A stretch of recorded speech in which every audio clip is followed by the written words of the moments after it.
A Chris Beard return game? You'll never hear me complain about that. This is Random SEC. Please like, comment, and subscribe. It would really be helpful a lot. It's completely free, and we're doing all great on the socials, but we're still trying to grow this YouTube thing, and subscribe would be the best way to do that. Thank you. And here's the clip. Ole Miss traveling to Austin, Texas, the Moody Center, and it is going to be strapped out, and it is going to be rocking, I assume, because Ole Miss has Chris Beard, the former head coach of the Texas Longhorns. Now he's already made a return there last year, but it's still going to have some juice in it, I do believe, because if you didn't see, Chris Beard already let out some juice this week against Tennessee in a close battle until it wasn't. But he got ejected, and he let his guard down a little bit. He got a little bit crazy. Texas is favored in this game, 75% chance on ESPN FPI. Now, if you think this game's not going to be a close game, if you think this game's not going to have some emotion, then I got a story for you. Ole Miss Ole Miss has lost 4 of their last 5. But a lot of those games have been close. Now, Tennessee pulled away in the end, but most of that game was close. They narrowly lost to Vanderbilt, narrowly lost to Kentucky, and narrowly lost to Auburn.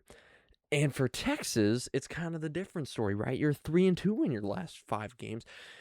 You finally found out how to beat unranked teams. Texas has beaten 2 unranked teams in a row. Can they make it 3? It's been a struggle of theirs this year. They've beaten a lot of ranked teams, but they struggled against unranked teams. They finally seemed to get in the hang of it, though. They beat South Carolina on, I think it was Tuesday, and they beat OU last Saturday. And I can't tell you enough how impressed I am with Sean Miller and this Texas team. Earlier in the year, I wouldn't have said, this Texas team would amount to too much in the SEC this year, but man, seeing them these last couple weeks, they've turned it on. Like, they're at a notch. Even the games they lose, I'm impressed. They're at a notch where they're one of the better teams in the SEC for sure. And if they get things going, if they maybe get that last cog of the clock ticking, then they can be a legit contender in March, like legitimately, because they have the pieces. You look down this Texas roster, you got Dailyn Swain, and Tramon Mark. He's great when he's hot. Matas Vokietaitis, that guy has some talent. That's not even mentioning, Jordan Pope and, some other elite scorers for Texas. Kendall, I can't say enough about Kendall Weaver. He's an absolute guy. But that's not even it. Like, you look down this Texas roster, and you're surprised about how actually good they can be. Good they are. Ole Miss, though. Let's start with them. Chris Beard, Sweet 16 appearance last year. You come into this year, and it's not everything you expected. You lost a lot of returning production, yes, but you also gained some guys.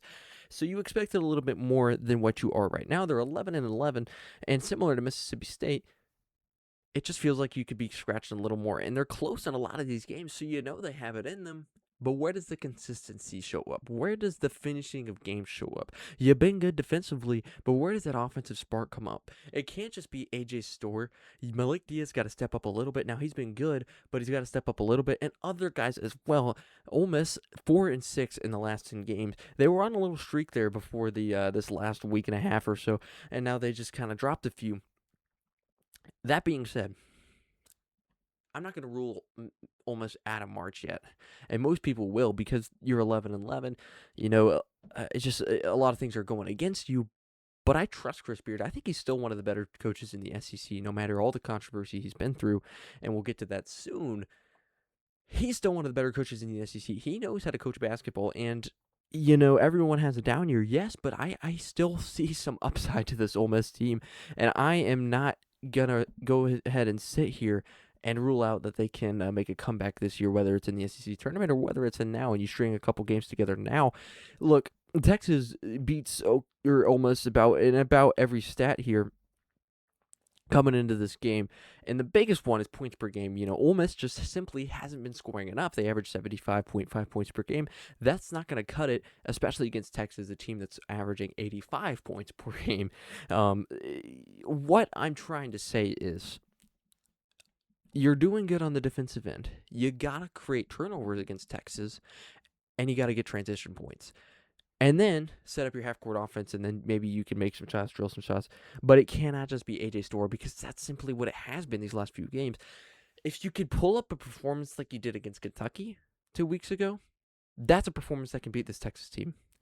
That's a performance that can actually lead you to March. But you got to finish. You got to finish games, and it's been a struggle for Ole Miss. It's been a struggle for Chris Beard. Even last game against Tennessee, I watched most of that game, and while the score was lopsided, Ole Miss was in that game for the majority of it. But they let it get away from them. They let Tennessee get on a little run. They let Nate Ament take over, and things got out of hand. You got to learn how to finish games, and what does that start with? I say it for every team. Defense and rebounding. You got to do good on the rebound, and you got to do good on the defense to create transition plays, to create half-court offense, too. It's just the secret sauce for everything. That's very broad of me to say. It's very general. It's not giving you too much. But at the end of the day, it's simply what needs to happen for Ole Miss. And now Texas flipped the script. It's been a few years since you've been removed for the Chris Beard era, right? I mean, you had Rodney Terry for 2, and now you're on to the Sean Miller era. But it still kind of stings a little bit, right? Just the way it went down. Texas, Chris Beard, they had things rolling, guys.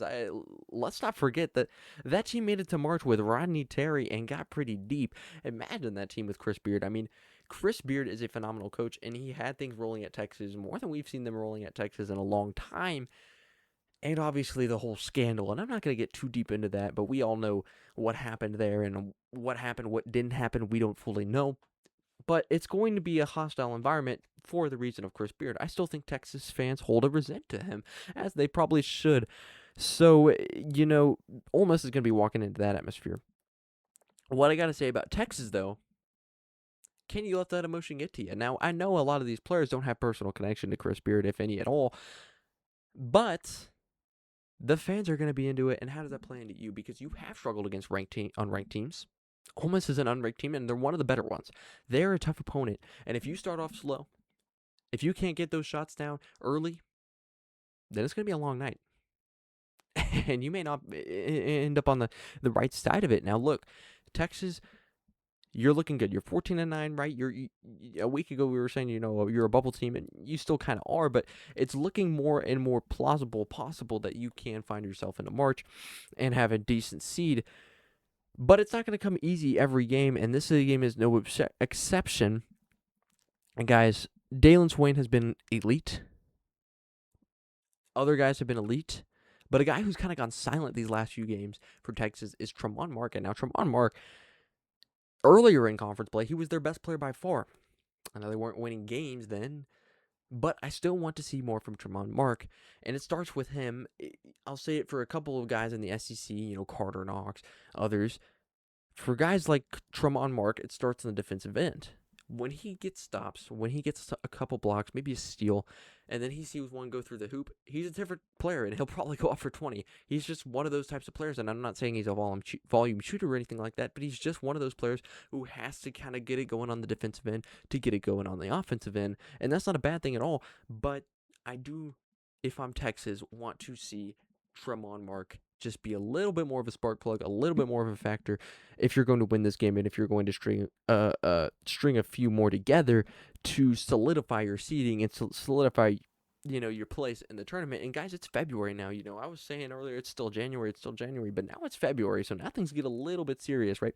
Because you're only a month removed from the NCAA tournament in March Madness, so things are getting a little serious. And if you're Texas, look, this upcoming schedule is a very winnable one, and I think you kind of have to win these games. You got Ole Miss, you got Missouri, you got LSU, and I'm not saying Missouri's easy. They're not. I'm not saying LSU's easy either, but those are games that they're kind of the lower half of the SEC. They're teams that you probably should beat and you really want to beat, but you got to take it one game at a time, and you got to string together some wins, and that starts Saturday, 1 p.m. against Ole Miss. And I do expect a good crowd, a stripe out for Texas. And it wasn't it wasn't a great atmosphere on Tuesday, and they kind of just struggled overall, but they still came out with the win. And you'll take any conference win. Let's be honest, even against South Carolina, they've given some teams some trouble, and they did against Texas. But Texas ends up with the win, and can they end up with the win again here on Saturday against former head coach Chris Beard? My prediction for this game is a Texas win. I think the home atmosphere in the SEC bodes very well for the home team. And I think just Ole Miss, I don't know if I can see that consistency. Like, I'm gonna need to see it to believe it if I'm being honest. For Ole Miss, I do think they can, but I haven't seen it yet, so I'm gonna need to see it to believe it. And I'm sorry for like the broad terms and whatever, but it's really just my only way to put this into words because it's just kind of the way things are going for Texas and Ole Miss, especially for Ole Miss. But I'm just going to need to see the consistency before I go with picking Ole Miss against a team like Texas, against a quad one opponent like this. So I'm going to go with the Horns, and I'm going to go with kind of a middle, not too high scoring of a game, 84-77.